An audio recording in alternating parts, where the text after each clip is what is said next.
Hello, this is Left Turn Productions, and welcome to the way too early preview for the 2021 Omaha 500. And this will be the first look on the YouTube side of what the entry list for this year's Omaha 500 looks like. So, like I mentioned a couple videos ago, I am still gonna do the Omaha 500 this year, despite not having any other diecast, well, other than the downhill stuff, despite not having any other traditional diecast races planned for this year. So this year is a bit different because I've kind of standardized how the Omaha 500 is going to work from here on out. So the entry list is capped at 48, so there will not be any more than 48 entries in any given Omaha 500. Now, obviously, last year there were 49, and so I guess that's going to be the record for quite a long time. And the reason why I set it to 48 is simply because that's how many that my diecast carrier can hold. But yeah, this year there are 30 chartered entries and there are 18 unchartered entries, and that's how it's going to work from here on out. There will not be any more than 30 chartered entries. That number will stay the same. Now, every team that is returning for this year that did have a charter will keep their charter. Three teams have either folded or pulled out. Caleb Campbell Motorsports' three-car operation that had two charters has decided not to run this race. And City Lights Racing's one-car operation in joint with Richard Petty Motorsports, that was run by David Reagan last year, will not be returning for this season. But there are 48 entries on the entry list. And again, 30 of them have charters. And what I did with those extra charters is I gave them to the top three highest ranked unchartered teams in the 2020 NASCAR Cup Series points. Now, it's unchartered in terms of the Omaha 500. And of course, the Omaha 500 had drivers like Chase Elliott and Denny Hamlin have to race their way in. It was Elliott, Hamlin, and I don't remember the last guy who got the last. It was Logano. Elliott, Hamlin, and Logano all ended up getting charters because of it. So let's take a look at the 30 chartered entries, and then we'll give you a look at your unchartered stuff. So most of these guys are the same. I'm pretty much just going to go over the changes here. The 5 is Kyle Larson. This is not the car that will be running because it's not up to the specs. This is an older model Chevy. And in my diecast races, the Chevrolet teams are required to run the Camaros, and this is an SS. So this is not going to be running. This is just a placeholder. I have ordered the 2021 car, and that's the car that will be used.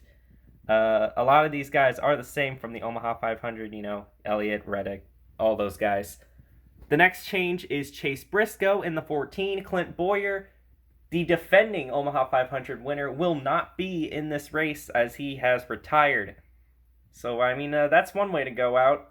Go out with a bang, winning the Omaha 500 in your last chance.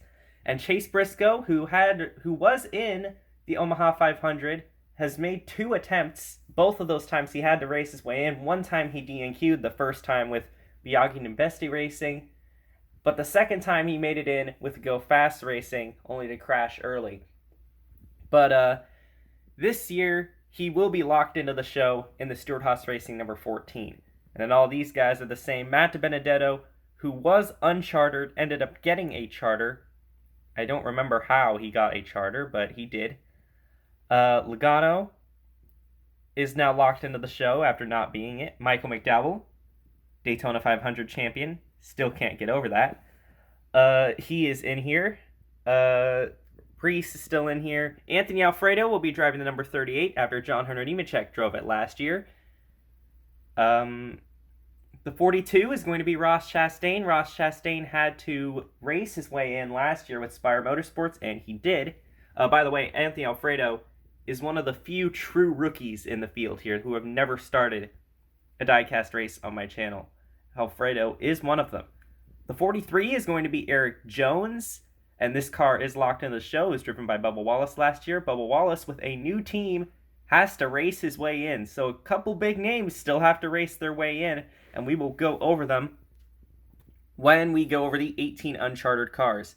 The 48 is not Jimmy Johnson, it's Alex Bowman, but I did get this nice Jimmy Johnson car. I'm not sure if I've even shown this off on YouTube yet. I know I've shown it off on the LTP Discord, but I don't know if you guys have seen this car yet. But yes, I did get this car because I needed an ally car, and there you go. Alex Bowman in the 48.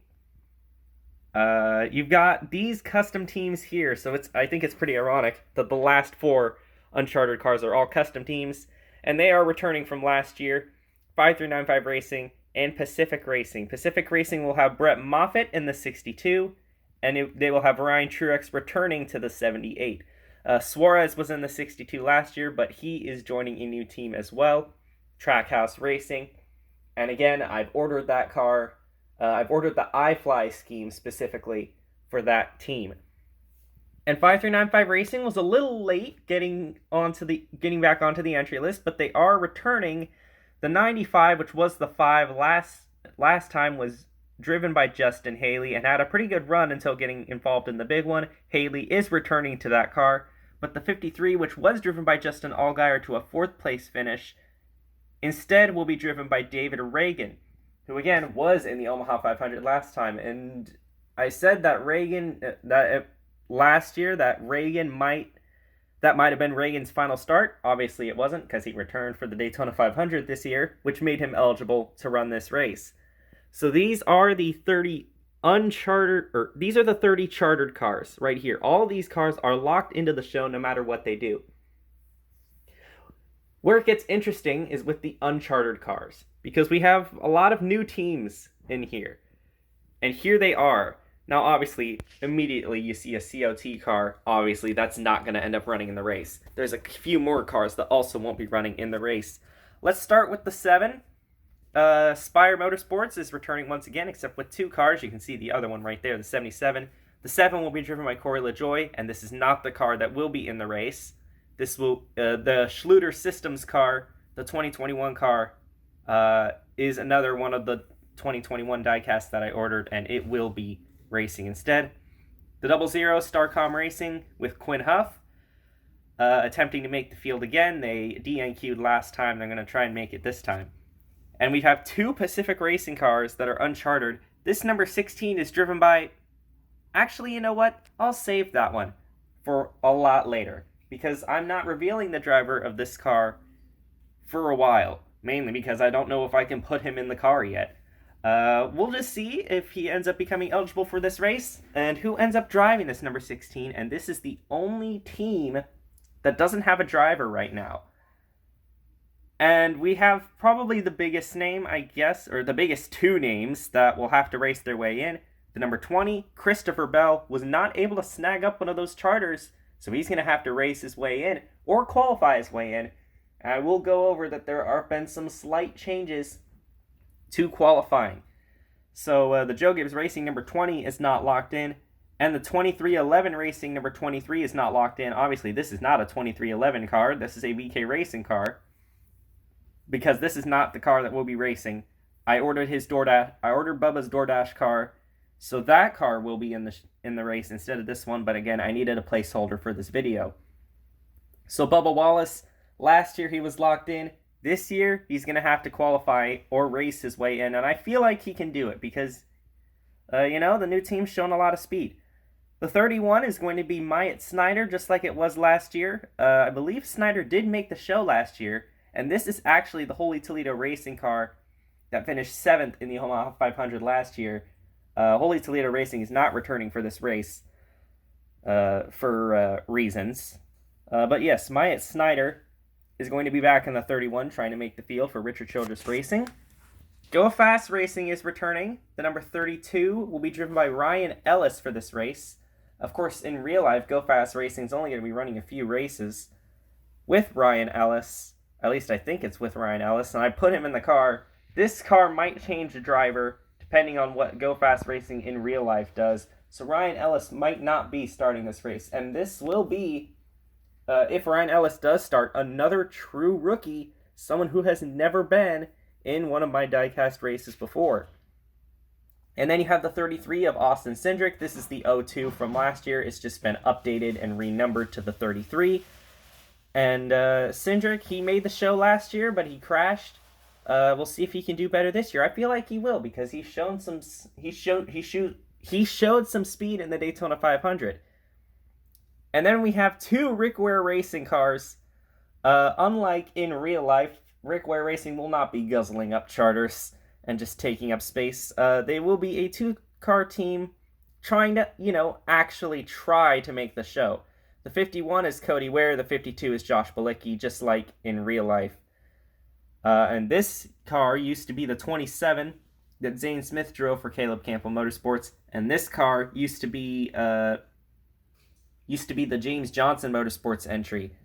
But yes, Rick Ware Racing will have two cars, both trying to make the show.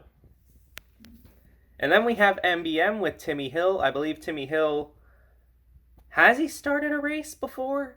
I feel like he has. I don't think he's a true rookie. Is he? No, because he's been in the BMR and LTP Pro Series, so he's not a true rookie. But also, by the way, Cody Ware and Josh Bilicki have both started York Cup Series races before, so they are also not true rookies. But yeah, Timmy Hill will be trying to make the show. Motorsports Business Management, Carl Long's team, trying to make the Omaha 500 for the very first time. And then we have the 77. This is Jamie McMurray, trying to make his first start since York Cup Series Season 4. He did not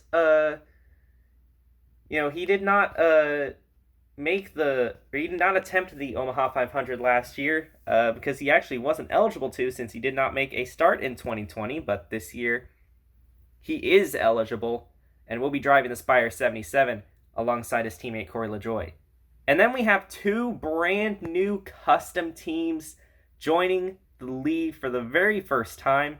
The number 83 Nationwide Chevrolet is a Brendan Creason Motorsports entry, with some support from Hendrick and some from Junior Motorsports.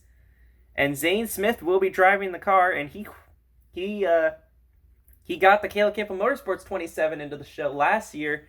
We'll see if he can do the same with another custom team. And then we have the 86 Mountain Dew Baja Blast Chevrolet for Orbit Racing, owned by Flamcam. Very controversial person as of late, but regardless, he was allowed into the show, and Noah Gregson will be driving the car. I believe Gregson is a true rookie.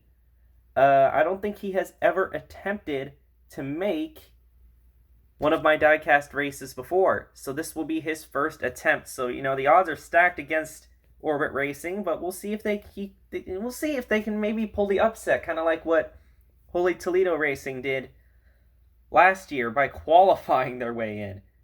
And then we have the 88. This is not a Hendrick Motorsports car. This is a Junior Motorsports car. Junior Motorsports will be piloting the 88 until another team takes it over. Justin Allgaier will be returning in the Valvoline Chevrolet. Last year, obviously, he finished 4th in the number 53 for 5395 Racing, but this year he will be driving for Junior Motorsports, and this car has a lot of speed. I'm telling you, look out for this car. Just because it's uncharted doesn't mean it can't win. And then we've got the last three cars here. The 92 is a Pacific Racing entry. Different paint scheme from last time they were on the track. This is the paint scheme that Wyatt Floor ran in the, what was it called? The Madison Dash, I think? Yeah. And Brennan Poole will be returning to the team.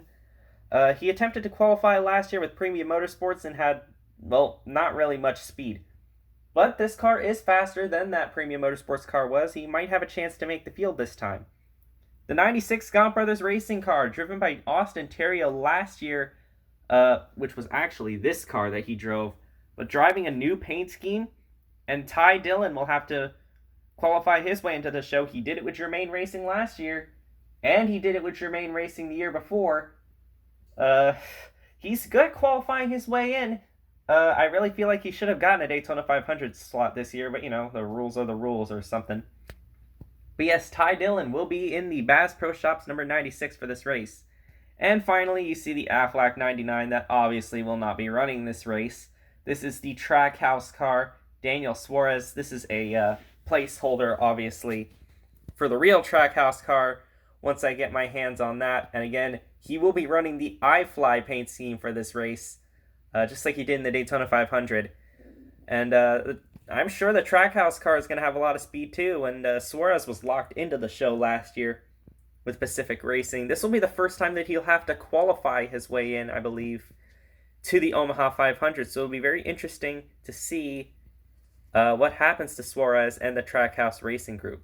So this is your way too early Omaha 500 preview.